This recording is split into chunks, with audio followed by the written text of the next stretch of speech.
Hello everyone, welcome to my আলাদা mini blog. ঋষির পড়ে গেছে গরমের ছুটি, আর এই সুযোগে আমরা চলে গেছিলাম কিন্তু সায়েন্স সিটিতে।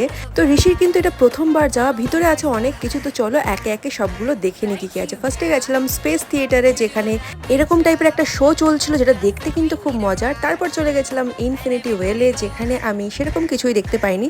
আর এটা যেহেতু সায়েন্স সিটি, তো সায়েন্স রিলেটেড কিন্তু অনেক কিছুই তোমরা দেখতে পাবে, যেগুলো কিন্তু বেশ মজাদার। তো ওখানে কিছু সময় কাটানোর পরে আমরা চলে গেছিলাম ফুড কর্নারে, আর সেখান থেকে নিয়েছিলাম কিছু খাবার দাবার।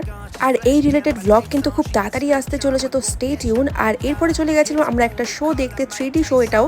আর এগুলো কিন্তু গ্লাস ছাড়া না দেখলে কিছুই বোঝা যাবে না। তারপর চলে গেছিলাম আর একটা শো দেখতে, যেখানে মানব জাতির সৃষ্টি নিয়ে অনেক কিছু দেখানো হয়েছিল।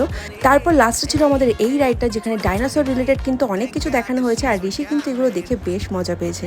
এরপর থিয়েটার থেকে বেরিয়ে আমরা চলে এসেছিলাম বাইরের দিকে, আর বাইরেও কিন্তু সায়েন্স রিলেটেড অনেক কিছু ছিল দেখার জন্য। তো চলো আজকের ভিডিওটা এই পর্যন্ত, দেখাবো অন্য একটা ব্লগে।